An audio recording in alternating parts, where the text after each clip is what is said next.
Hello दोस्तों, कैसे हैं आप सभी। आप सभी का स्वागत है आपके अपने यूट्यूब चैनल रेवन स्टडी में। मेरे प्यारे विद्यार्थियों, जैसा कि आप सभी जानते हैं कि आज 4 जुलाई 2020 है और आज करंट अफेयर्स के जितने इम्पोर्टेंट क्वेश्चन हैं उन सभी को हम इस वीडियो में डिस्कस करने वाले हैं। वीडियो लास्ट तक देखना, क्योंकि वीडियो के लास्ट में मैं आपसे एक क्वेश्चन पूछूंगा, उसका आंसर आपको कमेंट में लिखना है। ठीक है, चलते हैं प्रश्न की ओर। पहला प्रश्न है, आईसीएमआर द्वारा कब तक कोरोना वैक्सीन के लॉन्च का लक्ष्य रखा गया है। तो इसका सही उत्तर होगा ऑप्शन बी, 15 अगस्त। ठीक है, कोरोना वैक्सीन का नाम क्या है? तो कोरोना वैक्सीन का नाम है कोवाक्सिन। कोवाक्सिन ये वैक्सीन आईसीएमआर भारत बायोटेक के साथ मिलकर बना रही है। बायोटेक, ठीक है। आईसीएमआर ये क्या होता है गुरुजी? तो इसका मतलब है भारतीय चिकित्सा अनुसंधान परिषद। ठीक है, चलते हैं अगले प्रश्न की ओर। अगला प्रश्न है, हाल ही में किस विदेशी कंपनी में रिलायंस जियो की 0.39% हिस्सेदारी खरीदने की घोषणा की है? ठीक है, तो इसका सही उत्तर होगा ऑप्शन डी, इंटेल कैपिटल। यहाँ कैपिटल और होना चाहिए था। इंटेल कैपिटल पूरा नाम है इंटेल कैपिटल। ठीक है, यह बेहतरीन कंप्यूटर चिप बनाने वाली कंपनी है। कंप्यूटर चिप, अगर पूछा जाए कि इंटेल कैपिटल कंपनी कहाँ की है, तो ये अमेरिका की है। ठीक है, जो कंप्यूटर चिप बनाती है। ठीक है, इंटेल कैपिटल ऐसी 12वीं कंपनी है जिसने भारत में दूरसंचार एवं डिजिटल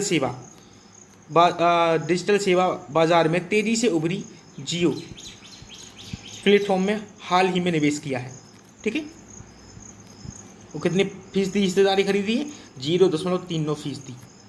तो अमेरिका की कंपनी है। अगला प्रश्न है, हाल ही में केंद्र सरकार में रक्षा सौदे के लिए कितने बजट की मंजूरी दी है? तो इसका सही उत्तर होगा 38,900 करोड़ रुपए। ठीक है, केंद्र सरकार द्वारा लद्दाख में चीन के साथ बढ़ते तनाव के बीच लगातार सेना को मजबूत बनाया जा रहा है।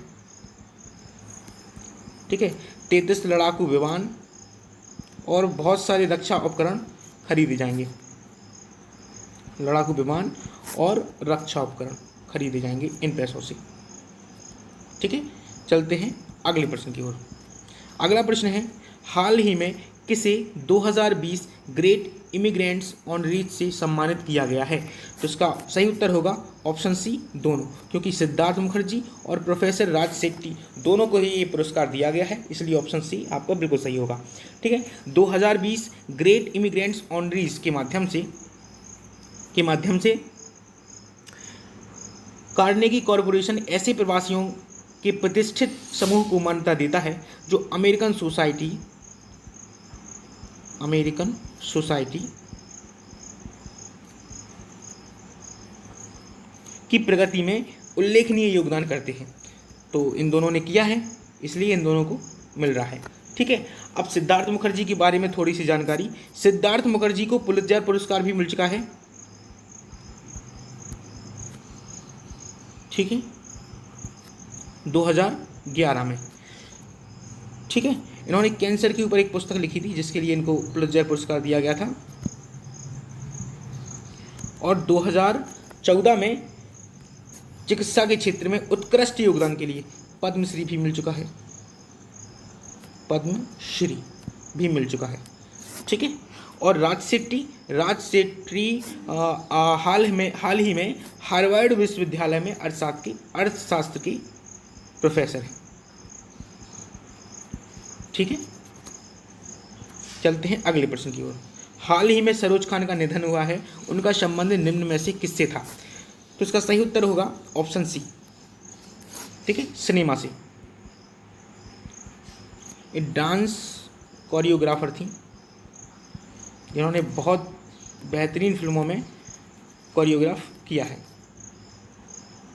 जैसे एक गाना याद होगा आपको, धक धक करने लगा, और 1 2 3 4 5 6 7 8 9 10 11 एक गाना था, ठीक है, जो मैंने आपको बता दिया। अगला सवाल है, हाल ही में भारत का मोस्ट वैल्यूएबल प्लेयर किसे चुना गया? एक प्रश्न पहले तो आप सही से सुनिए कि हाल ही में भारत का विजडन द्वारा, यहाँ थोड़ा सा लिखना भूल गया, कोई दिक्कत नहीं, माफ़ी चाहूँगा, विजडन द्वारा मोस्ट वैल्यूएबल प्लेयर किसे चुना गया? तो इसका सही उत्तर है ऑप्शन डी, रविंद्र जडेजा।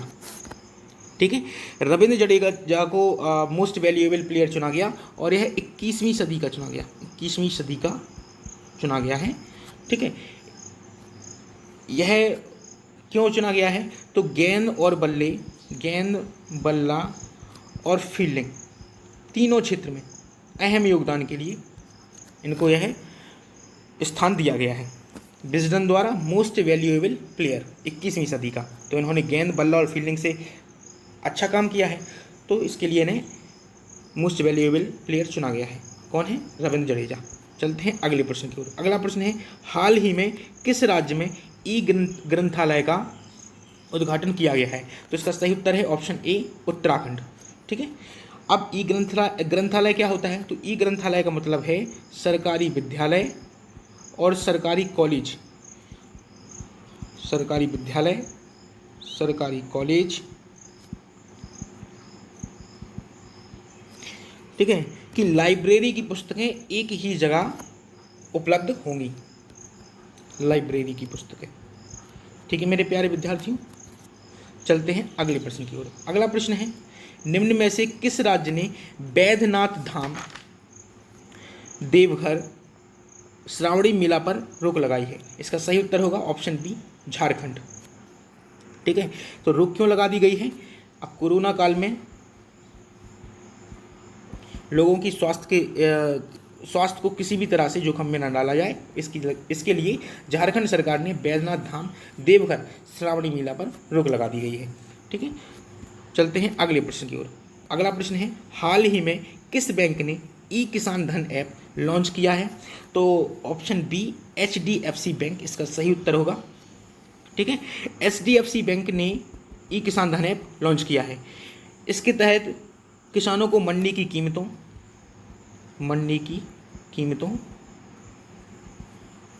नवीनतम खेती, बीज की किस्म इत्यादि के बारे में जानकारी मिल जाएगी। ई किसान धन ऐप गूगल प्ले स्टोर से डाउनलोड किया जा सकता है। ठीक है, चलते हैं अगले प्रश्न की ओर। अगला प्रश्न है, हाल ही में चर्चा में रहा गंगोत्री राष्ट्रीय उद्यान किस राज्य में है? तो इसका उत्तर है उत्तराखंड।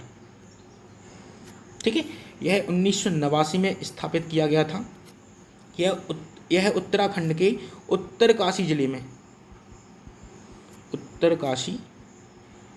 जिले में भागीरथी नदी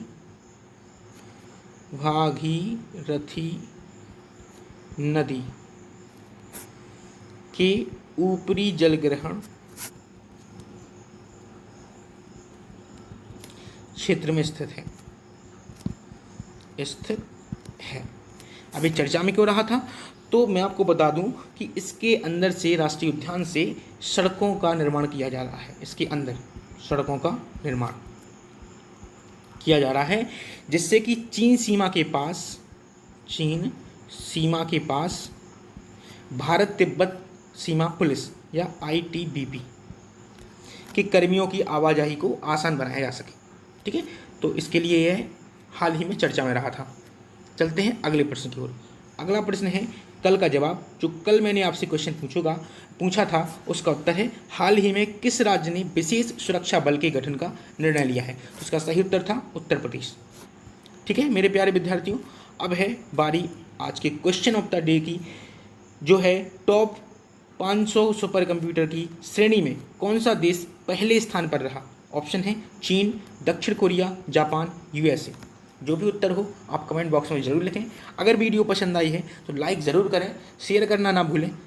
ऐसे ही हर रोज़ आपको करंट अफेयर्स मिलती रहेगी, साथ में बने रहिए। फिर मुलाकात होगी, तब तक के लिए नमस्कार।